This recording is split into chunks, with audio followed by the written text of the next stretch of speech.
Welcome to CMO Huddles Studio, the live streaming show dedicated to inspiring B2B greatness. You've probably noticed that I am not Drew Nizer, but I am your guest host, Jamie Gier, live from my home studio in Seattle. And while Drew is visiting the colony of African penguins on Boulders Beach, I am extremely excited to be here today and hosting this show. As you've probably seen on LinkedIn, on Drew's LinkedIn, we have been polling the LinkedIn community of marketing executives to understand and pulse what are you doing to prepare for 2025? Where are you placing your bets? 'Tis the season for planning budgets, planning strategies, and we wanted to get a sense of what's in your minds as you're starting to prepare for that. So I'm excited to be joined by three awesome CMOs, and we'll be delving into these details and more throughout the show. So with that, let's bring on Charles Groome, Vice President of Growth Strategy and Operations at Biz2 Credit, and a returning guest who previously appeared on the show to discuss account-based marketing. Hello, Charles. How are you, and where are you? Hey, Jamie, and very good Drew impression. I think that was well done. I'm going to have to work on that for myself.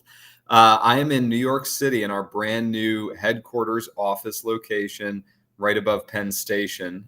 So loving it and doing very well this week. We have gotten out of the summer lull a little bit, and being in the financial services space, we are all keeping very close watch on the Federal Reserve news next week. So my team has got a lot of content to produce, a lot of advertising changes that we're keeping our fingers on the buttons around just this week particularly. So yeah, joining you at an exciting time. Excellent. Well, I'm sure you're going to have a lot to say on the topic. So I do want to kind of tease out this a little bit before we bring on all panelists, but tell me, where are you placing your bets in 2025? Yeah, so I'm going to interpret bets here in a very specific way, thinking about things we're experimenting into as opposed to those things that are kind of, the house money, if you will. So for us, there's really three, I would say, bigger bets that we're really starting to lock in for next year. The first, and this is an interesting one, and I think a lot of CMOs in the Huddles community have shared about this: in-house events, things that you're organizing as a team in your own marketing org, putting them on both. I think there's two real value props that we see here. The first is content creation, and then the second is business development. I think a lot of CMOs tend to see it the other way around. They look at in-house events as something that is helping the sales team first and foremost. We've kind of taken this other lens on it, and I'll share more about this, Jamie, as we do follow-ups, but definitely these in-house events are going to be a big bet area for us next year as well. I think another interesting area, so I'll have three quick ones we can discuss. The second big one for me is going to be in cross-channel. So we got our sort of belt around us on ABM in the last, say, 18 months, and now we're really starting to figure out how we can deploy the ABM programmatic strategy in a way that reaches our target accounts across all of the platforms where they happen to be online. And this means going into some of those somewhat less comfortable places for B2B, right? Like Meta is an area that we're really starting to lean into for B2B purposes. And those are the kinds of areas that we definitely are beginning to experiment, put some of our betting dollars into, as opposed to our core performing channels. Okay. And similarly, my last one will be kind of influencer. And this is, again, going to be about the content. So how we can create content with the right kind of stakeholders that our target account and our target buyers already trust is something we're just scratching the surface on. But it's something that we're excited about for 2025 to experiment with as well. Well, I'm in the same boat as you. My team, so I'm the Chief Marketing Officer at DexCare, and my team just spent a good 9 months putting in the infrastructure to really have the go-to-market motions to do ABX. And so we're kind of in the throes of really activating all of the channels to effectively do that. So I'm going to guess that a lot of our audience is probably in a similar position, kind of in the early stage of rolling out ABX and all of the infrastructure and the programming around it. On influencer marketing, I'd love to hear how you're thinking about that, because I think sometimes when people hear influencer marketing, that it feels fluffy. Like, yeah, and they think of a big name and sports figure or something else. So how are you guys thinking about it at Biz2 Credit? Well, it's kind of hand in hand with that in-house events program that we're running in a lot of ways. So let me break down. We have multiple business audiences that we're trying to reach. So multiple types of B2B buyers. And there's two of those B2B buyer types that are particularly aligned to a sort of influencer or, sort of social driven strategy, native social strategy. Those are the accounting vertical and the business brokering vertical. So these are areas where we have a SaaS product that we're rolling out to those communities. It helps them provide financing to their own clients. So it's kind of a B2B2B type of distribution approach. And what we found is that there are key voices in each of those segments that tend to drive the conversation. And they're doing that in other channels that we may not have direct access to, like a newsletter, for example. Occasionally, it'll be like a podcast or content that they may be publishing in a LinkedIn post. One of the long formats that we see from Drew is a great case study in how that can work in B2B. And so what we're trying to do there, or the hypothesis anyways, going into influencer, is that we can be aligned with them on the content from the beginning, where we can get them talking about subject matter that really resonates with our value proposition as a software platform, and hopefully draws that connection between our value proposition, or at least educating the market on what that is, with the buyer's need or the trust that they've built up with that audience in their own sort of closed network. And part of this is also then bringing them into these live events that we're hosting. So we hosted 4 live events this year as kind of the first real push into this strategy. And we actually did a mix of this both here in the States and internationally to some of our international market opportunities, like we're doing in APAC and the Middle East. And this is a great area to cross over. So you get somebody who has a presence on social, you bring them into these in-house events, you put them up on stage, you record it, you make that content available, and then you allow them to disseminate through their own megaphone content that also aligns with what your team has been coordinating with the event agenda and the subject matter and so forth. So we did this. I can share some of it as public on our event website, frontiersofdigitalfinance.com. But one of the key things you have to look for there, at least in our sense for B2B, is you got to look for the right kind of brand. So we've had folks from places like AWS participate, MasterCard participate, Boston Consulting Group. Yeah. The big brands, right? The people that are, it's sort of natural driving these conversations when they're on stage at a major event. We're bringing them in a more microcosmic sense and having them do like a closed door session with 150, 200 prospects just on topics that are relevant to them and the industry. All right. Well, I heard for 2025, you're focused on kind of cross-channel marketing to get lift from all of the ABM work that you put in place. I heard events, which we're going to get into because that was one of the poll questions, and then influencer marketing. So we'll come back to that. So thank you, Charles. Okay, let's bring on Tom Bianchi, who is the Senior Vice President of Product and Solution Marketing at Acquia, and an industry expert who has graced our stage before to delve into global website management and adapting digital experience in downturn. Hopefully we're on the upturn, because it sounds like, according to one of the poll questions that we'll get into later on, we're starting to see maybe more investments in marketing. So hello, Tom. Wonderful to see you. How are you and where are you? Well, thank you. Thank you, Jamie. I'll second Charles's opinion. Your Drew impression is coming along very nicely. I'm doing great. Thanks for asking. We here at Acquia are getting ready for two big events in the coming weeks. So we're a digital experience company, and one of the community events that we participate in is DrupalCon, and there's a DrupalCon in Barcelona next week. And then next month we have our own event, Acquia Engage. So looking forward to the events discussion in a little bit. Where am I? I'm just outside London in my home office. And for those of you wondering, this is a wooden statue, and he's called Steve-O the Stag. So he's my own little emblem that goes side by side, of course, with a CMO Huddles penguin. Ah, nice. Very, very nice. So Steve-O, is there a Steve-O story? the Stag, yeah. Is there a story behind the name? A long time ago in a galaxy far, far away, I used to work with a general manager for EMEA at a software company who was called Steve, and he used to make fun of my stag. So I named the stag after him. All right. Okay. Well, same question for you, Tom. Where are you placing your bets in 2025?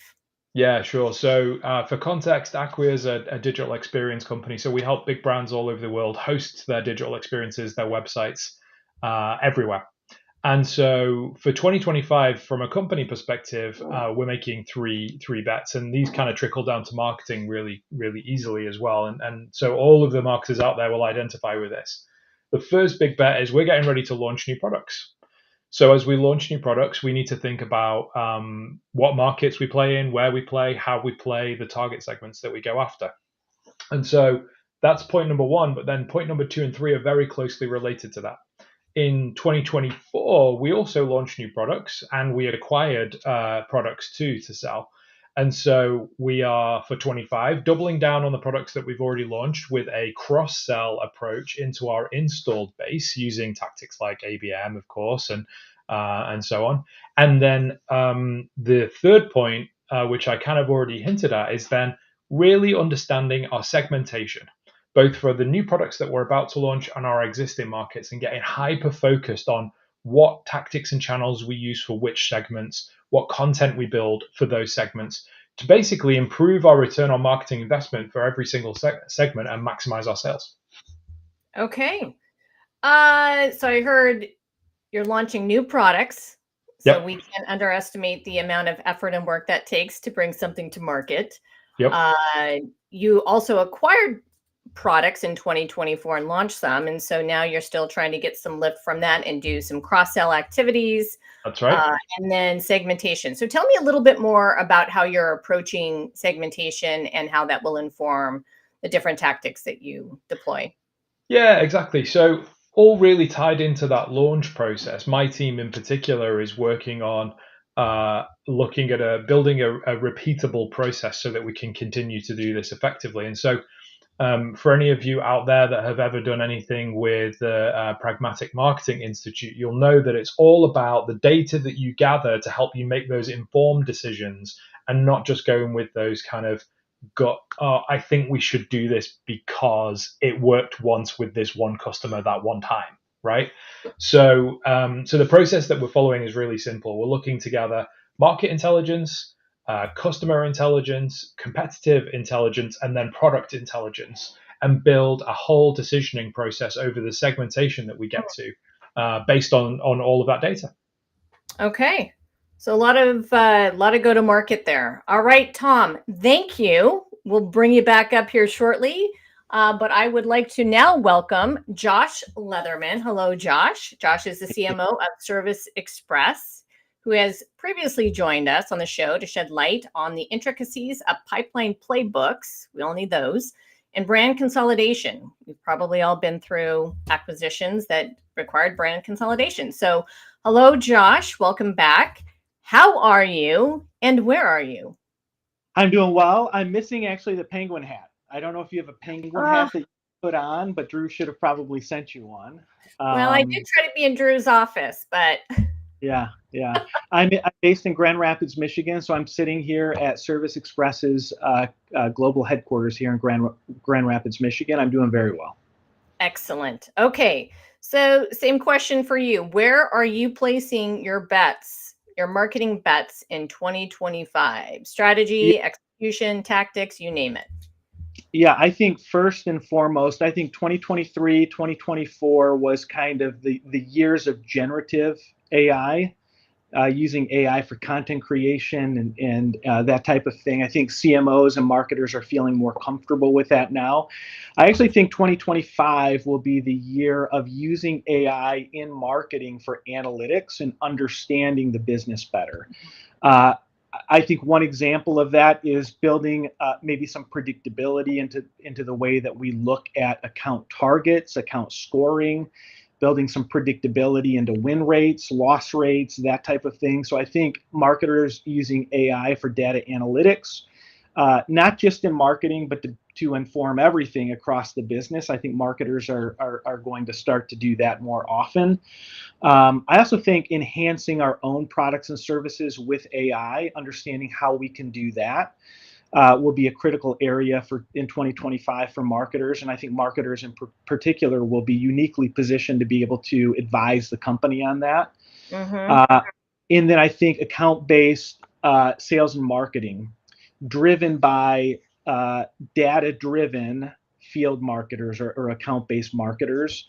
That's kind of, account-based marketing 2.0. I think that is going to be a huge focus for 2025. Okay. Yeah, I was actually talking to a couple of different marketers. I think we're all having had or are about to really put the infrastructure in place for ABX. And one of the questions is, well, what is it going to take to run that? And not from a technical perspective, but the talent that you need, whether it's an ABX specialist or field marketer. And it sounds like that's where you're placing some investments to make sure that maybe in territory or for certain segments, you've got marketers who are intentionally focused on that. Absolutely. Yeah. Okay. AI, that's such an interesting topic that tends to dominate all of our conversations right now. I heard, let's see, predictability of pipeline, perhaps getting into a little bit of win-loss, data analytics around that. I actually just saw a really cool demo of AI going through call scripts and synthesizing information of who are your key champions on the call, what were some of the key phrases or competitors that they dropped. I think that there's a lot of promise there that we haven't really thought about. I think a lot of the times AI is around content, but not necessarily around analytics. So it's refreshing to hear that. Okay, anything else on that? No, I think that's a big one. Listen, I think a lot of the products that sales and marketing are using are starting to implement AI, which is great. But I think using tools like Claude or ChatGPT, which just understanding how to build custom GPTs and things like that will be critical for marketers. So it's not just using AI within the tools that we have. It's really understanding what are best in class AI tools, and they're launching all kinds of features, and things like custom GPTs are, I think, the next kind of thing that marketers have to be really aware of how those work, and we have to be skilling our people up with some of those skills. Agree, especially as we continue to be challenged with the do more with less. I think we're all in that same boat, although once we get to the bold questions and delve into that, there might be a little bit of good news on the front for marketers when it comes to headcount and budget. All right. Well, thank you, Josh. All right. So I'm going to quickly switch gears for a second so I can talk a little bit about CMO Huddles. We are a community and I'm part of it. In fact, I am a founding member of CMO Huddles and I've been part of it for more than 3 years. It was launched in 2020.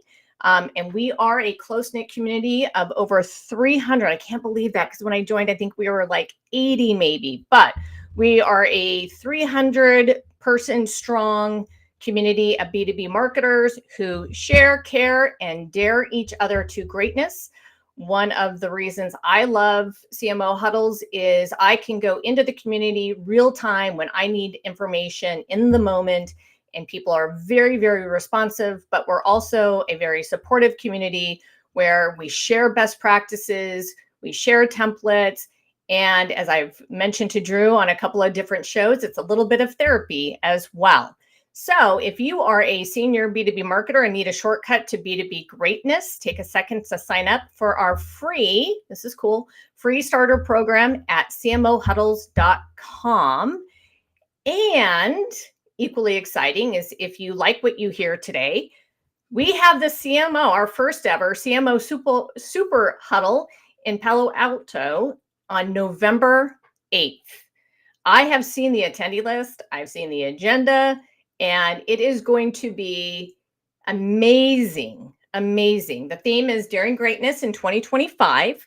And as Drew likes to say, it's going to be not amazing, but flocking amazing. All right. So Charles, Tom, Josh, I'm wondering if you can share with our community specific examples of how CMO Huddles has helped you.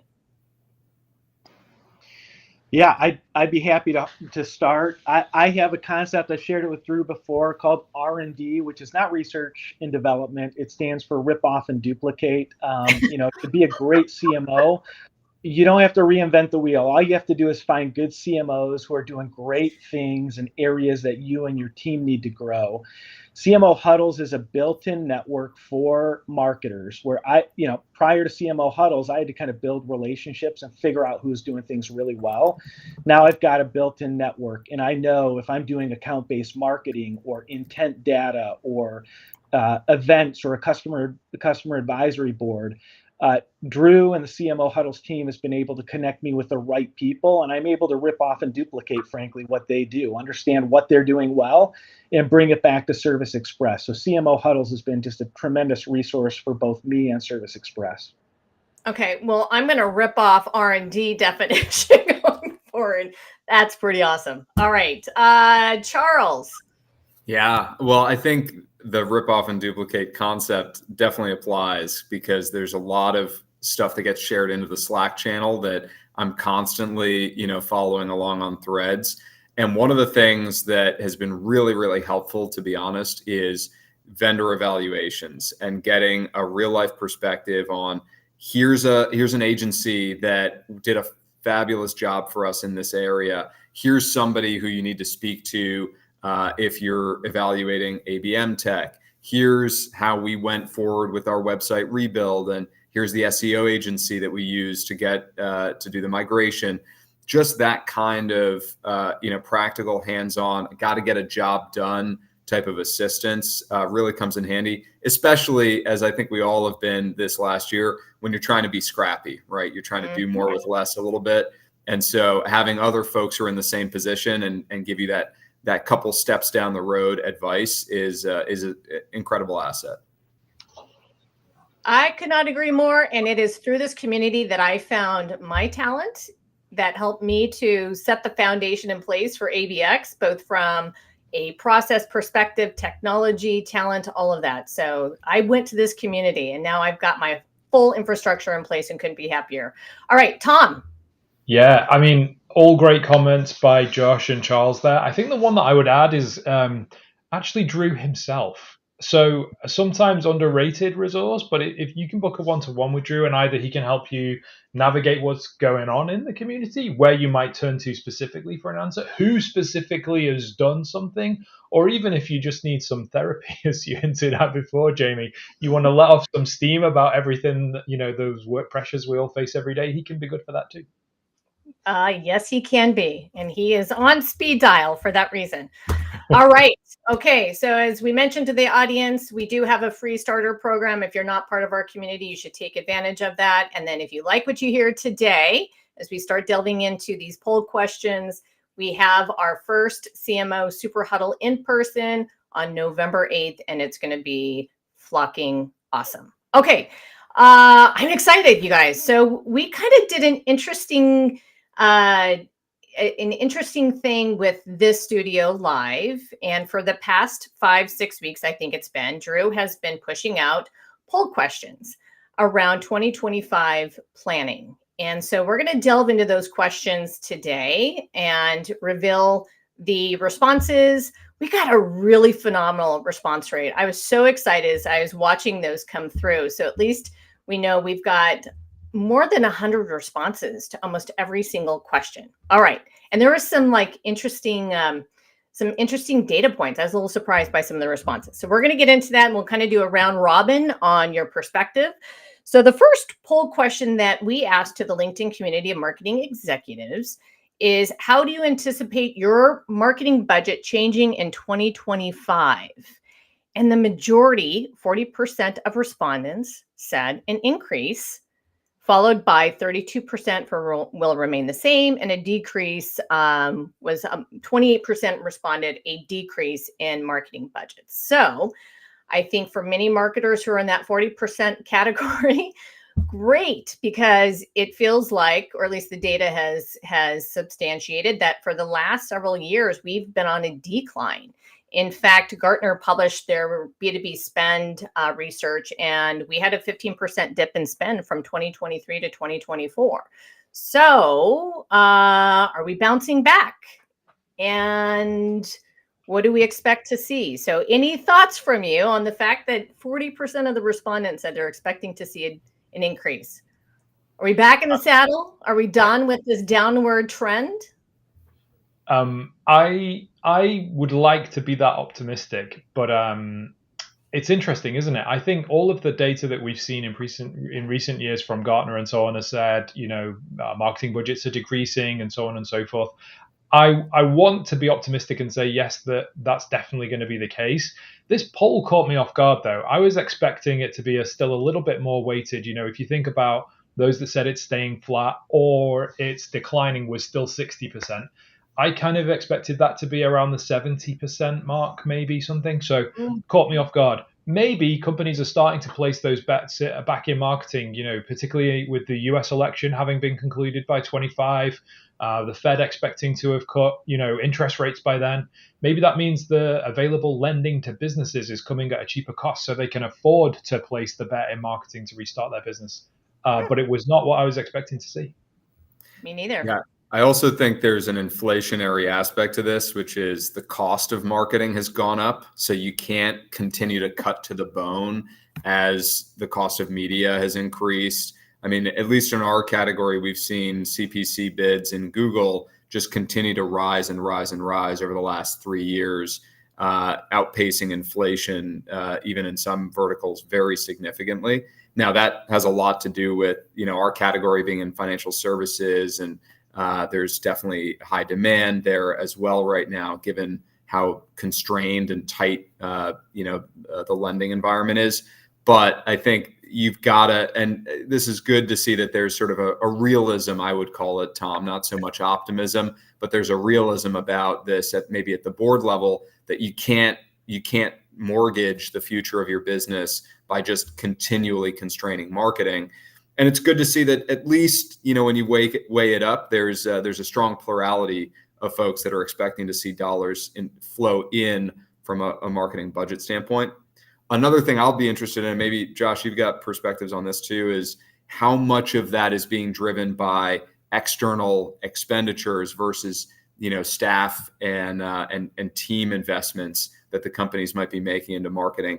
We definitely look at it kind of both ways, right? And I think for us, I'm seeing kind of a hold the line approach on the top line numbers for marketing expense, but more of an invest in the team, sort of midterm goal, which will carry us into 2025. Yeah, I think, I think particularly for companies that strive to have low double-digit annual revenue growth, they've recognized the path to that long-term sustainable growth is through performance marketing teams. And, in order to realize that gain, they have to invest. I think that investment, though, comes with a string. And the string is not just that marketing is driving top line growth, it's that marketing is also driving profitability. And that has not always been the case. We saw in the last couple of years, boards of directors, private equity firms, and others start to focus not just on top line growth, but profitability as well. And I don't think that's changed. I think marketing will still, even though we have more money to spend, we're still going to have to account for how profitable the team and the company is. Mm-hmm. And I would imagine efficiency too. I would guess that what might have influenced this a little bit too is the stage of company. So if you're in a high growth mode, early stage, maybe Series B, Series C, you're going to see that there's going to be more investment in marketing. And then as you start maturing into that 100 million plus, it's going to flatten out a little bit. There's a lot of data out there. So that would be an interesting one to explore as well. All good points. Let's move on to poll question number 2, because we got several more to go through. Which of these marketing areas will get more of your budget in 2025 than in 2024? Now, this one was a little close, but I'm not surprised by this. In fact, I'm actually delighted by it.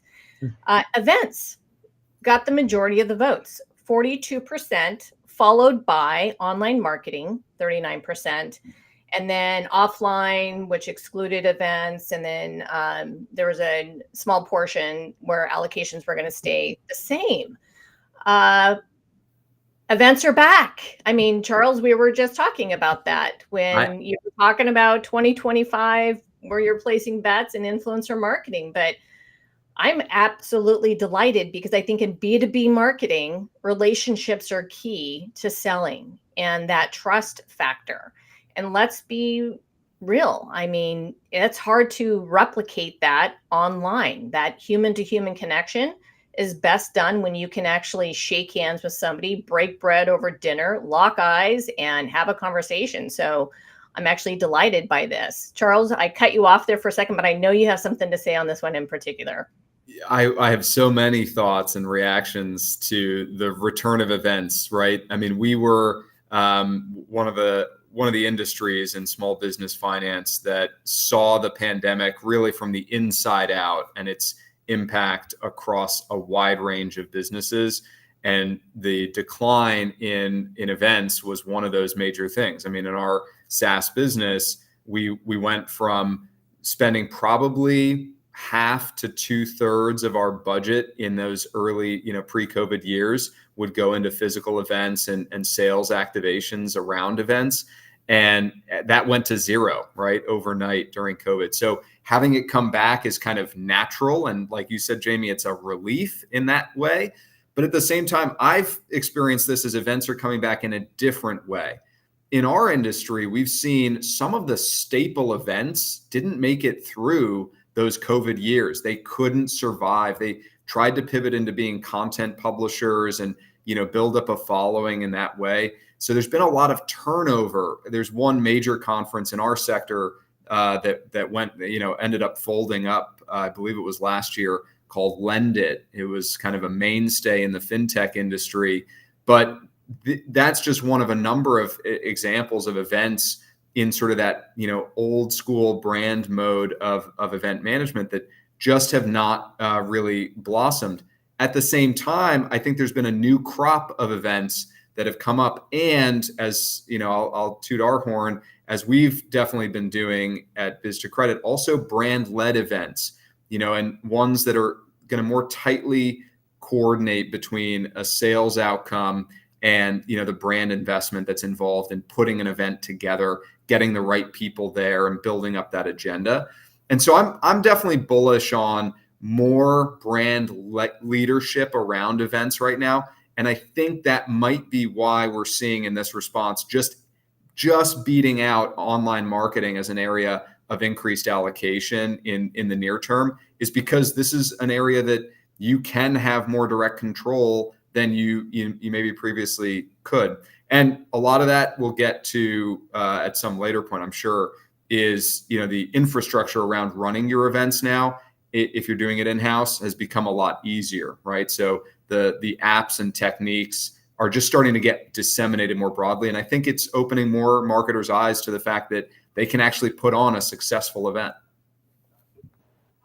And I would say too that especially if you work for a company where you have an elongated sales cycle and perhaps your ASP is on the higher side, and so trust matters even more, or your buyers want to meet your customers in person, that has a profound impact. I know in my industry, I'm in healthcare technology. We market to hospitals and health systems.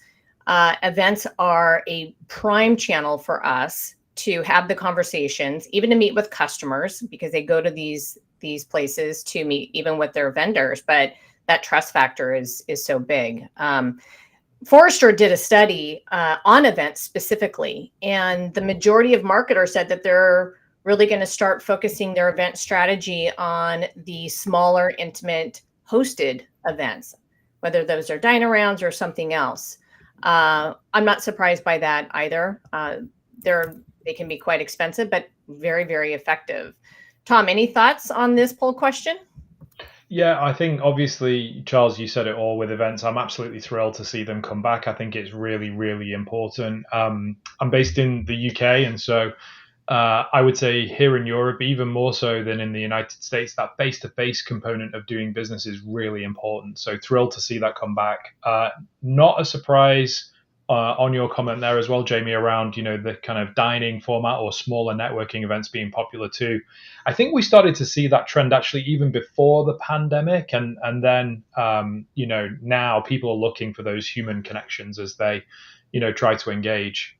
Thinking about the second place answer in the poll, though, online marketing, for me, that's absolutely no surprise. And interestingly, Google just announced a few weeks back that they're not going to be removing the third-party cookie going forward, which is maybe seen as a loss for privacy all over the world on one hand, but I think for B2B marketers, it helps with some of those challenges we're facing.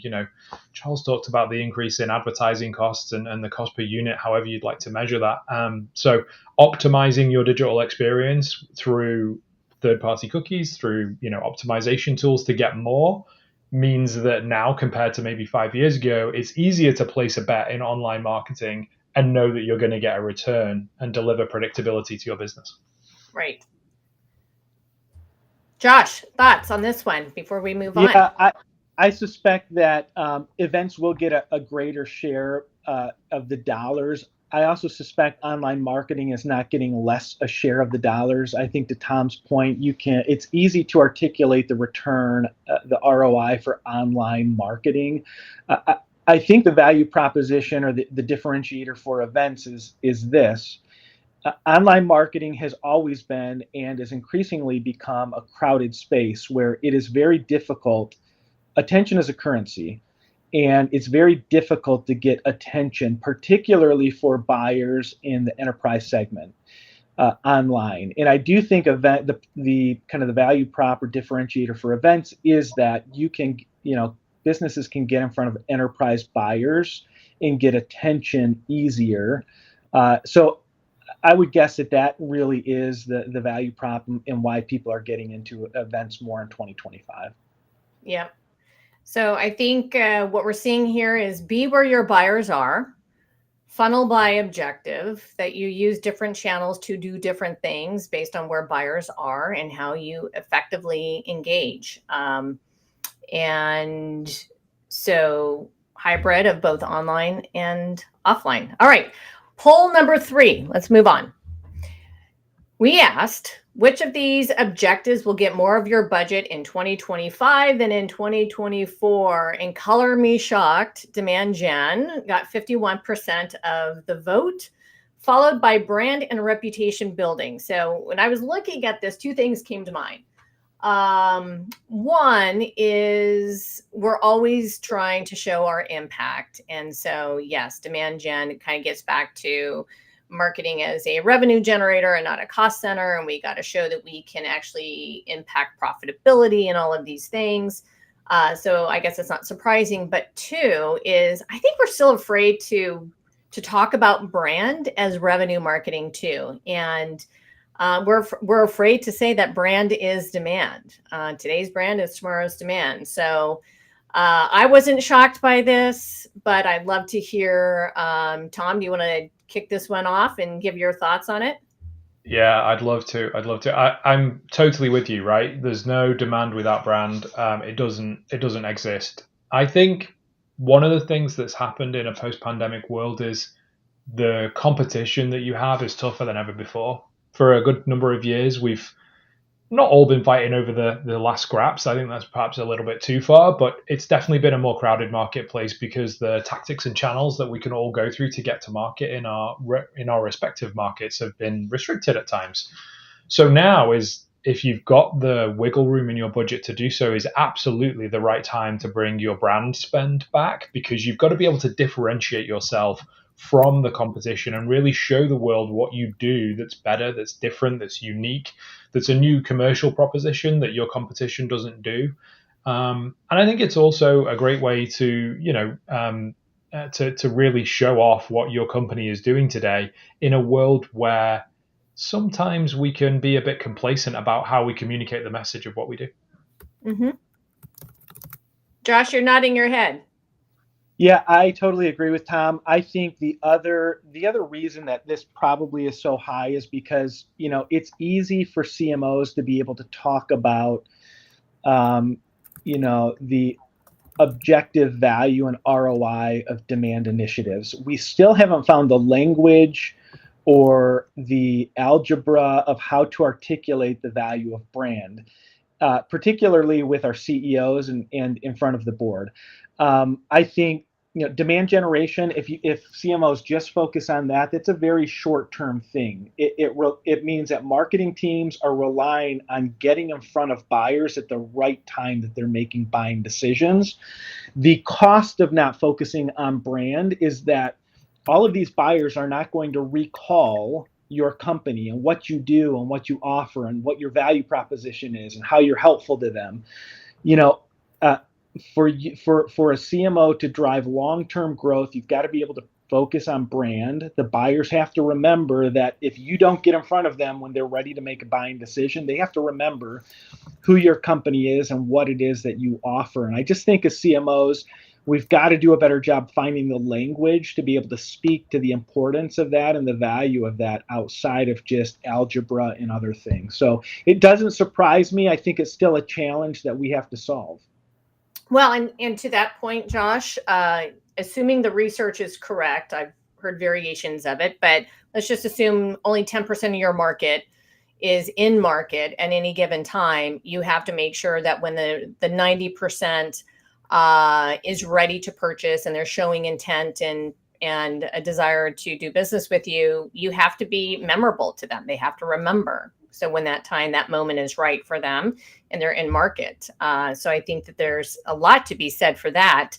I'm actually going to add on the next poll question just for the sake of time, and then I'll have Charles answer that. But the follow-on question to this, and I guess this is not a surprise given that the majority of the audience put demand gen as where they're going to put more budget, is demand gen is also the talent that they're looking to hire onto their team in 2025, followed by content marketing, which was received the same votes as not planning to add new roles. And so for demand gen, adding talent there, Charles, speak to that a little bit in terms of the talent that you're bringing on, especially as you're getting more on your multi-channel approach and getting more lift from your ABX strategy. What kind of talent should we be looking for in demand gen? I interpret this as really, I think there's definitely spend more in channels that have a short-term ROI, that have a proven ROI as well, generate leads. It's all about MQLs for the sales team. And, I think that discipline in the CMO function should be there, right? We have to sort of, to your point, Tom and Josh, we have to be able to sort of speak in the algebra of the CEO and the board to be able to maintain credibility in those conversations. But I think we need to add something further to the conversation. And I don't recall exactly where I got this nugget. I'm just going to attribute it to CMO Huddles as a result. I think really breaking this into the notion of demand creation away from demand capture and thinking about these roles in a slightly different lens will start to reveal what I see as a bit of a paradox here, where you've got marketers saying that they're going to allocate more into demand generation, these classical channels of paid performance marketing and, spend media dollars to acquire leads. At the same time, where are they significantly investing into their teams and where do they see the highest ROI, which we'll come to as well, I know, Jamie, is in these areas that have a lot more to do with reputation, a lot more to do with brand. And events are kind of a case in point where you're able to blend these two things together. You're not going to say the event was successful only based on the number of leads. You're going to say it's successful on the basis of the agenda went off the way it went, the content that was produced is reusable into the future, and you generated the leads for the business that sales was looking for. So I think kind of a little bit of a reframe might be needed in the way that we're all thinking about this and all talking about this, and understand that these are two ends of the marketing challenge. You can't just address only one side of them and not address the other. You need a team that will produce content, that knows how to create really awesome materials to showcase your product, to connect with and resonate with the value propositions that are pertinent to that user community that you're trying to sell into. Then you can generate those leads and drive activity at the mid to bottom of the funnel.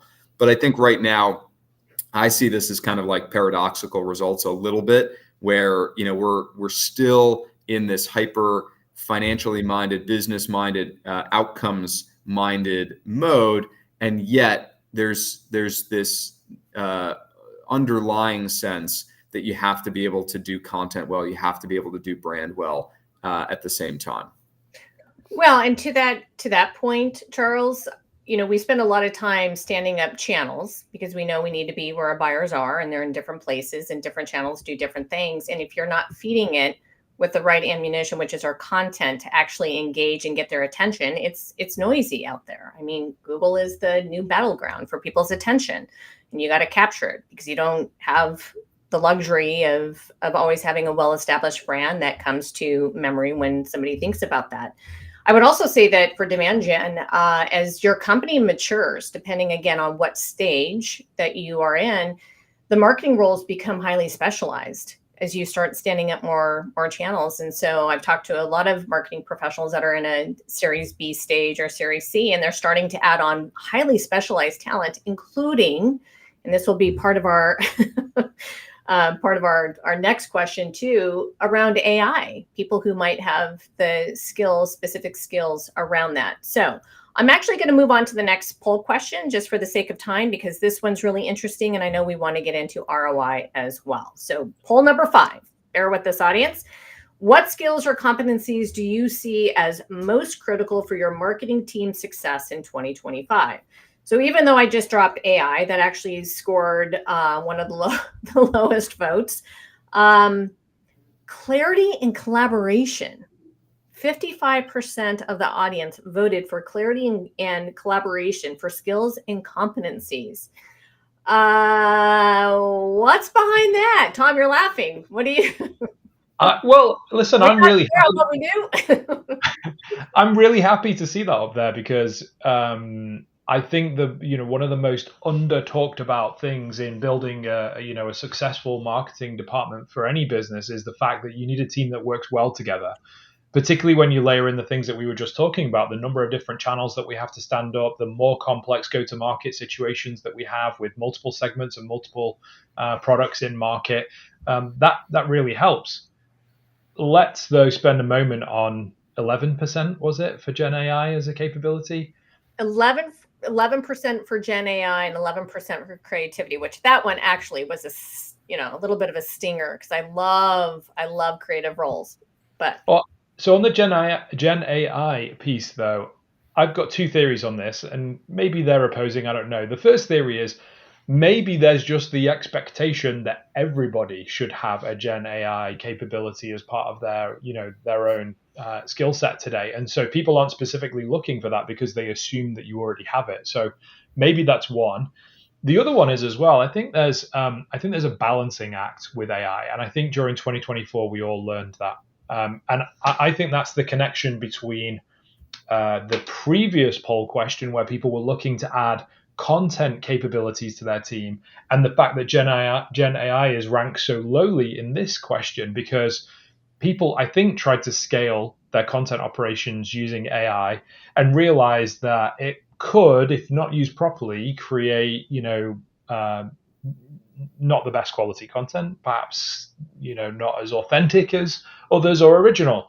I went to a CMO Huddles meetup in London last week, and Drew was there on his way to seeing the penguins in Africa. And we were blessed by the CMO of Vodafone B2B, and she said the top agencies today are advising her to put your problem into AI, and whatever it spits out, don't do that because your competition probably will. Do something different and more original. So I think there's a connection between people looking for content talent and AI being ranked so low. Interesting point. Josh, any thoughts to what Tom just said? Yeah. So first of all, I would just say that, clarity and collaboration it's so funny that, the more technology that we bring in to break down walls and build teamwork, it seems the more siloed organizations become in working, building out strategies and working through problems. And I believe marketing plays a unique role. We touch so many different departments within our organization. We're uniquely positioned to be able to bring that collaboration. I'll say something also that's probably maybe not as popular. One of the choices was Gen AI. I really do think, though, that I'm seeing more private equity firms and others embrace AI, not generative AI, but AI is a tool for understanding their business. Mm-hmm. And AI is really advancing rapidly. I don't think Gen AI is, but I do think AI, like the tools, the products are advancing rapidly in their ability to be able to help you understand your business. And I do think that AI is a way to understand your business through data analytics and give you a point of view and find patterns where a human's not going to see patterns. I think that's underrated right now. I see private equity and others moving in that direction, and I do believe they're probably going to demand the same of executives, including the chief marketing officer in 2025. Mm-hmm. I would also say that we're still doing a lot of heavy lifting on demystifying what we do, which is shocking to me. It's surprising because when people ask me, what does marketing do? I'm like, how do you purchase products? What is the process you go through? How do you learn about a product? How do you discover it? What's the purchasing process like? What do you expect in service? And I simply ask that question. They're like, oh, okay. But I would imagine some of this too is the clarity and the collaboration around working with other teams to be able to demystify. But also when we're doing more with less, how do you get work done through other people? Before we move on to poll 6, Charles, did you want to add anything to that? Yeah, just that I would love the marketing department to be the clarity department, right? We've talked about the branding of the CMO.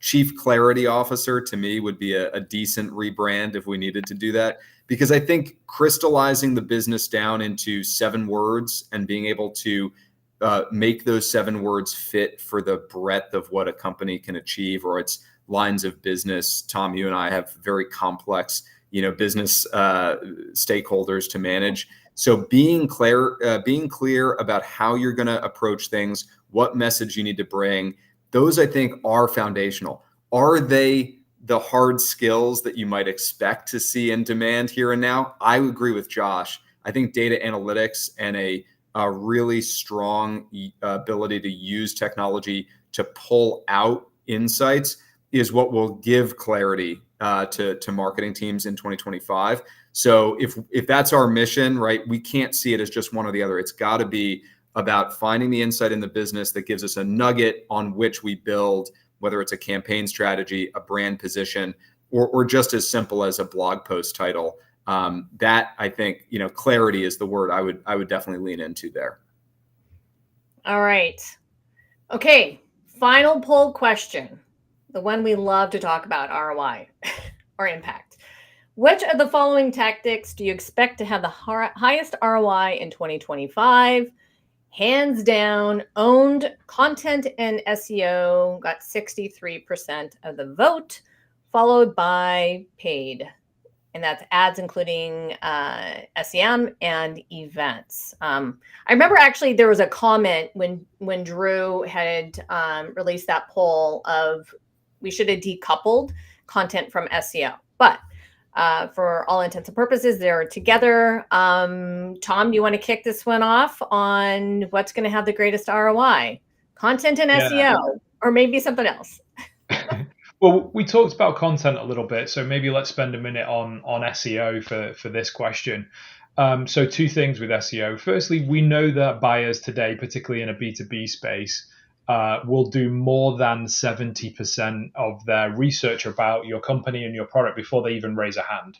So SEO is table stakes for me. And I think a lot of companies, because it can be difficult and it can take some time to have a really good basic SEO foundation for your website and your digital experience, it can be neglected sometimes.